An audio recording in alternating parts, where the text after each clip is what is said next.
Pemain Vietnam tak akan bisa lagi bermain kasar kala bertarung melawan timnas Indonesia di ajang Piala Asia 2023 Qatar, sebab ajang tersebut menggunakan teknologi video asistan referee (VAR). Konfederasi Sepak Bola Asia (AFC) baru saja mengumumkan informasi penting terkait keberlangsungan Piala Asia 2023. AFC memastikan bahwa mereka akan menerapkan teknologi VAR secara penuh pada ajang tersebut. Teknologi tersebut sebenarnya sudah pernah diterapkan pada Piala Asia 2019 lalu di Uni Emirat Arab. Akan tetapi, penggunaan VAR baru diterapkan saat turnamen memasuki babak perempat final. Meski begitu, AFC menganggap penerapan teknologi tersebut sudah sangat sempurna pada edisi terakhir. Oleh sebab itu, mereka langsung membuat gebrakan baru pada Piala Asia 2023 yang berlangsung di Qatar pada tahun 2024. AFC memutuskan untuk menerapkan VAR secara penuh atau mulai dari penyisihan grup. Melansir dari laman resmi AFC, mereka mengatakan bahwa ini adalah sejarah baru bagi sepak bola Asia.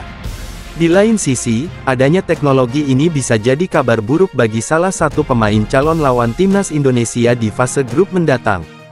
Sebagai informasi, skuad Garuda tergabung ke grup D bersama Jepang, Irak, dan Vietnam. Seperti diketahui, di dalam skuad Vietnam terdapat pemain bernama Doan Van Hau yang berposisi sebagai bek kiri.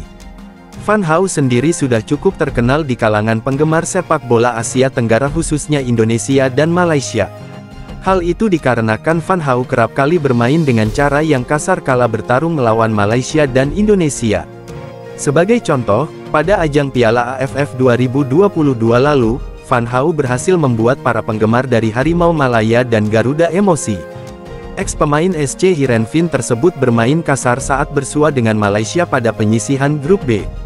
Ia kedapatan menyikut salah satu penggawa Harimau Malaya yakni Azam Azmi di kotak penalti. Akan tetapi, aksi nakal pemain berusia 24 tahun itu luput dari penglihatan wasit. Tak sampai di situ, ia kembali bermain nakal kala bertarung dengan timnas Indonesia pada laga semifinal yang berlangsung di Stadion Gelora Bung Karno SUGBK, Jakarta. Meski tampil di kandang Indonesia, Van Hau tak segan-segan menunjukkan permainan nakalnya. Dalam laga tersebut, ia melakukan tackle kepada bomber Indonesia, Dendi Sulistiawan. Lagi dan lagi, aksi tersebut kembali tak digubris oleh wasit. Kini, para pemain timnas Indonesia tampaknya bisa sedikit tenang jelang pertemuan dengan Vietnam di Piala Asia 2023 mendatang. Hal itu dikarenakan Van Hau kemungkinan besar tak akan bisa macam-macam lagi akibat adanya teknologi VAR pada ajang tersebut. Sebagai informasi, Indonesia dan Vietnam akan bersua di partai kedua grup D. Pertandingan itu akan berlangsung pada tanggal 19 Januari tahun 2024 di Stadion Abdullah bin Khalifa Stadium, Doha, Qatar.